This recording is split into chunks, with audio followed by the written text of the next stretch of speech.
Shalom. Shalom. Bapak Ibu Saudaraku yang dikasihi oleh Tuhan, kebenaran firman Tuhan pada kesempatan ini saya bacakan untuk kita dari Galatia pasal 2 ayat 19b sampai 20. Dikatakan demikian: Aku telah disalibkan dengan Kristus, namun aku hidup, tetapi bukan lagi aku sendiri yang hidup, melainkan Kristus yang hidup di dalam aku. Dan hidupku yang kuhidupi sekarang ini di dalam daging adalah hidup oleh iman dalam Anak Allah yang telah mengasihi aku dan menyerahkan dirinya untuk aku. Sejauh itu pembacaan firman Tuhan. Yang berbahagia adalah setiap kita yang mendengar firman Tuhan, dan tentunya yang setia memelihara dalam hidup kita hari lepas hari. Saudaraku yang dikasihi Tuhan, judul renungan kita pada kesempatan ini, Aku hidup, tetapi bukan lagi aku sendiri yang hidup. Bapak Ibu Saudara, kalau kita baca bagian firman Tuhan ini, kata hidup sangat banyak.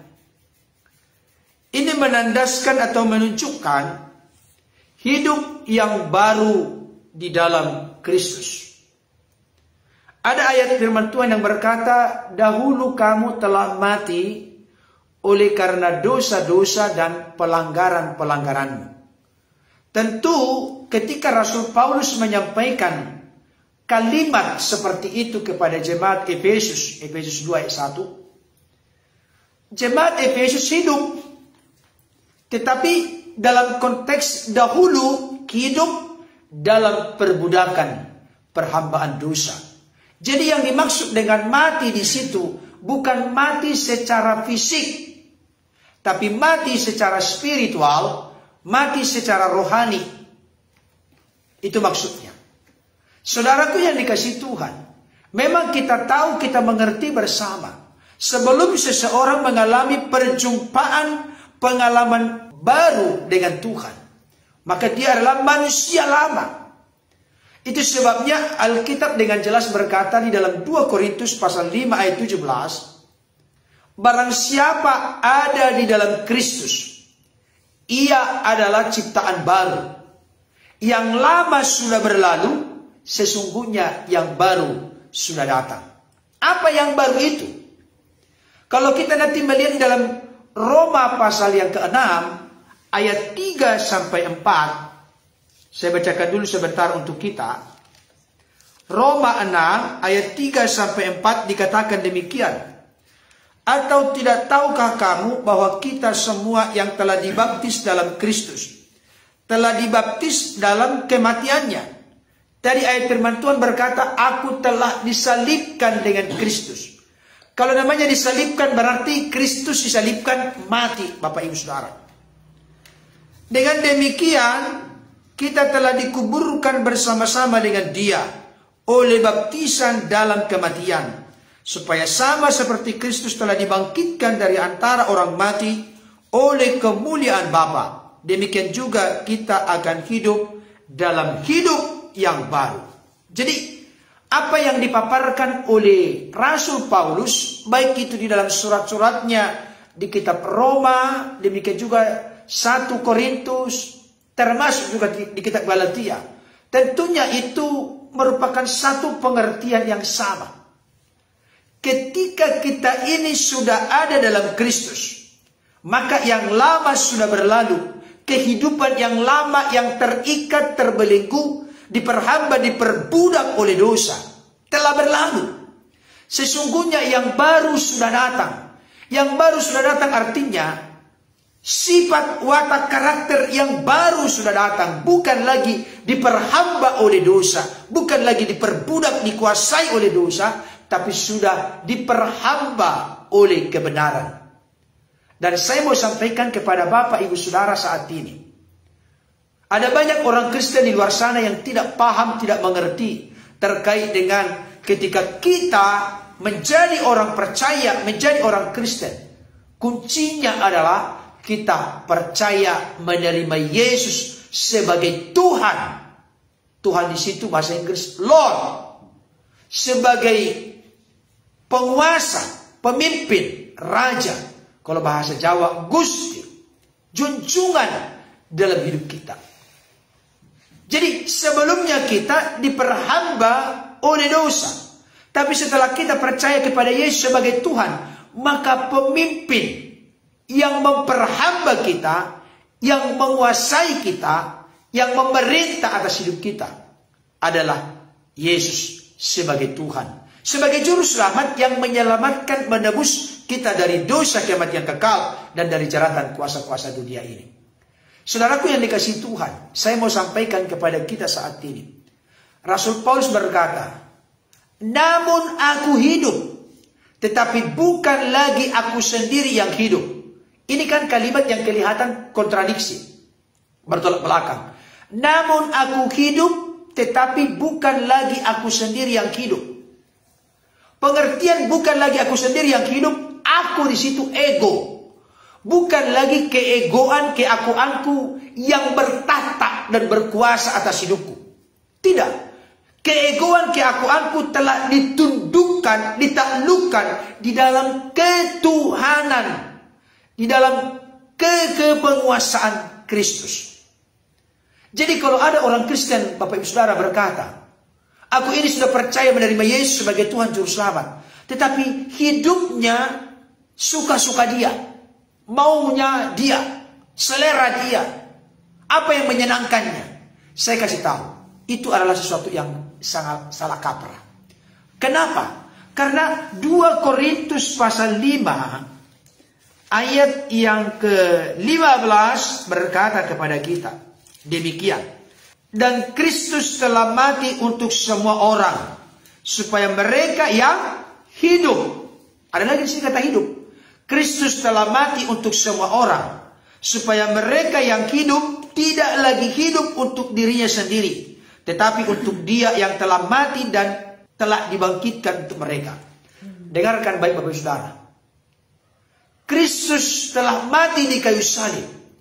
Supaya kita yang telah dibukakan hati pikiran kita oleh Roh Kudus, percaya menerima Dia sebagai Tuhan dan Juru Selamat dalam hidup kita. Kita hidup bukan lagi untuk diri kita sendiri. Bukan lagi menurut selera, keegoan, keakuan kita sendiri. Tapi kita benar-benar totalitas keseluruhan hidup kita. Hidup untuk Kristus yang telah mati bagi kita dan yang telah dibangkitkan untuk kita.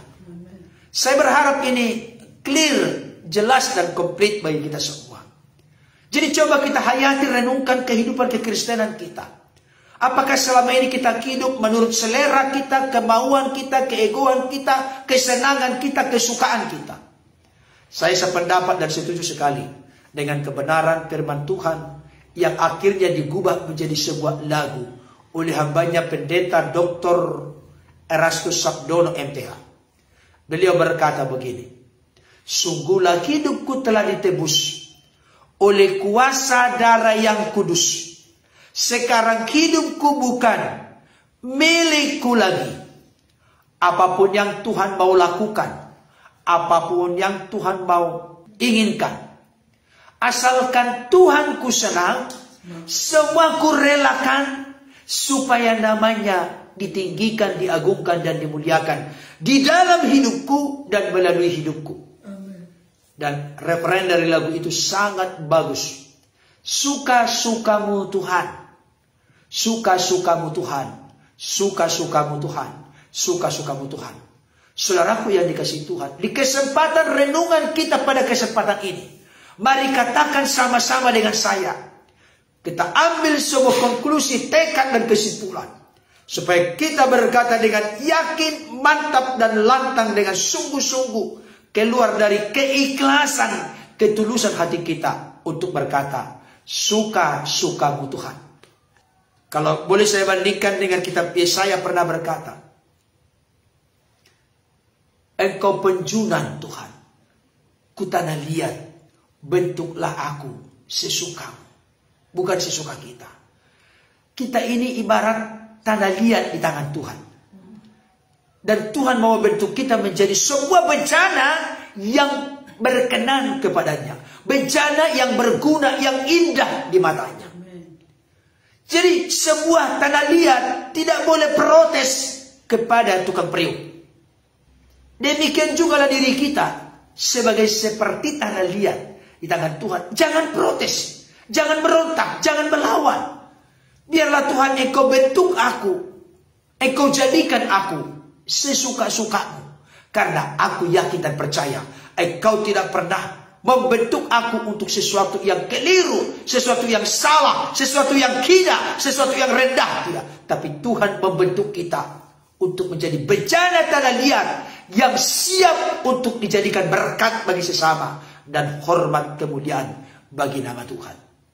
Saudaraku yang dikasihi oleh Tuhan, sekarang pertanyaannya untuk kita. Apakah kita berani berkata seperti Yohanes berkata? Di dalam Yohanes pasal 3 ayat 30. Dikatakan demikian. Ia harus makin besar, tetapi aku harus makin kecil. Saya ulangi kembali. Ia maksudnya di sini adalah Yesus harus makin besar, tetapi aku harus makin kecil. Ada salah seorang di Alkitab di mana Yesus pernah berkata, dari semua yang pernah dilahirkan oleh perempuan, tidak ada yang paling besar dibanding daripada dia. Siapa yang dimaksud? Yohanes Pembaptis. Yohanes Pembaptis sebagai seorang yang mendahului merintis kedatangan Kristus. Dia adalah seorang yang benar-benar mengabdi kepada Kristus. Mempersiapkan segala sesuatu demi menyambut kedatangan Kristus Tuhan Sang Juru Selamat. Yesus berkata, tidak ada seorang pun yang terbesar yang pernah dilahirkan daripada dia. Justru pujian yang datang kepada Yohanes Pembaptis. Bukan hinaan, bukan direndahkan. Karena datang merendah, dipakai sebagai hamba, sebagai tokoh yang bersedia dilupakan. Ketika Yesus sudah datang, kelihatannya tokoh Yohanes itu seperti dilupakan. Padahal dialah perintis yang mempersiapkan segala sesuatu untuk menyambut kedatangan Kristus. Saudaraku yang dikasihi Tuhan, mari kita ambil sebuah moto saat ini. Jadi bukan kita yang makin besar kepala kalau berhadapan dengan Kristus, tidak.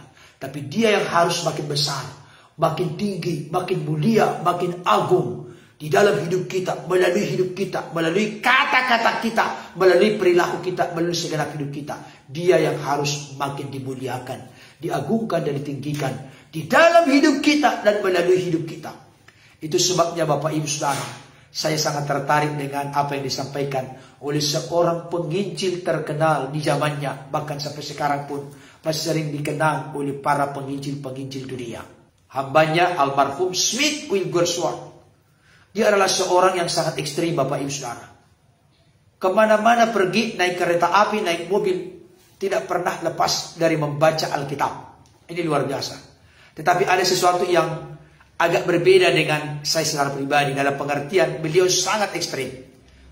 Tidak boleh membaca koran. Tidak boleh membaca majalah. Karena tidak ada buku yang terbaik selain Alkitab. Beliau pernah kedatangan tamu, dibawa koran ke rumahnya, buang itu sampah, katanya. Betapa luar biasa ekstrimnya Bapak Ibu Saudara. Tetapi beliau memiliki satu moto yang membuat mata rohani kita terbelalak sampai saat ini. Apa itu? Beliau berkata begini, dan ini menjadi perenungan yang sangat serius mendalam bagi kita. Smith Wigglesworth berkata begini, dengan kategori yang dibedakan. Yang pertama, segenap diriku, tanpa Allah hidupku. Yang kedua, berkurang diriku, keegoan, keakuan, kesombongan, tinggi hati, kecongkakan. Bertambah Allah berpengaruh mengatur hidupku. Tanpa diriku, segenap Allah mengatur hidupku. Kalau ditanyakan kepada setiap kita saat ini, mana yang kita alami, mana realita kenyataan yang sedang kita jalani dan hidupi saat ini? Segenap diri kita, emang kenapa suka-suka gua? Emang kenapa ini yang benar, ini yang menyenangkan bagiku, ini yang berkenan bagiku. Maka sebenarnya kita sedang mengumandangkan tanpa Allah hidup kita. Karena tidak ada ruang dalam diri kita yang kita biarkan, kita mohonkan supaya Allah mengatur hidup kita. Inilah orang Kristen yang mau Kristen tapi duniawi hidupnya. Inilah yang ditegur oleh Rasul Paulus kepada jemaat Korintus. Kamu itu manusia duniawi, bukan manusia rohani.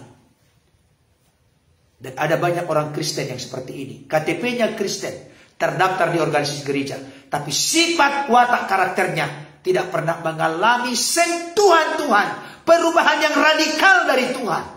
Segenap hidupnya, yang mengatur hidupnya, tidak pernah dia berserah supaya Tuhan yang mengontrol, mengatur hidupnya. Adakah kita demikian, Bapak Saudara? Atau adakah kita sudah mulai di dalam langkah kita mulai berserah kepada Tuhan, berkurang diri kita ini mengatur diri kita? Lama kelamaan masuk kepada bagian yang ketiga. Tanpa diriku segenap Allah mengatur hidupku. Dan itulah yang ditandaskan oleh Rasul Paulus kepada jemaat Galatia. Adapun hidupku ini bukannya aku lagi, bukannya ego aku lagi, bukannya keangkuhan, kesombongan, kedaginganku lagi, melainkan Kristus yang hidup di dalam aku, Kristus yang bertakhta, Kristus yang berkuasa. Bahasa lain, Kristus yang menjadi Lord, Kurios, menjadi Tuhan, penguasa tunggal dalam hidupku.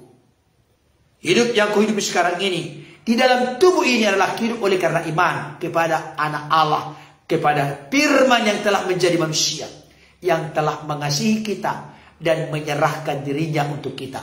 Ketika Yesus telah mengasihi kita dengan jalan menyerahkan nyawanya di kayu salib, berarti dia telah tebus kita dari kungkungan perhambaan perbudakan dosa.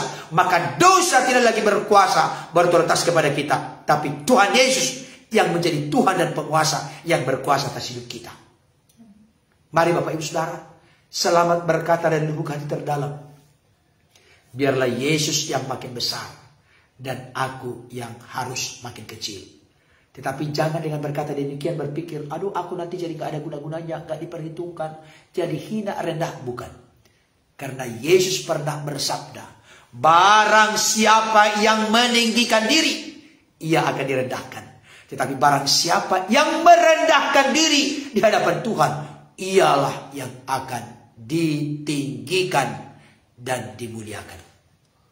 Kiranya renungan ini boleh menyentuh, menggugah hati kita untuk terus berbenah sehingga ke depan kita memiliki pribadi yang menyukakan, memuliakan, menyenangkan Tuhan, dan hidup kita boleh menjadi cerminan yang hidup, suratan Kristus yang terbuka, yang melalui tutur kata kita, perbuatan kita, orang lain diberkati dan nama Tuhan ditinggikan serta dimuliakan.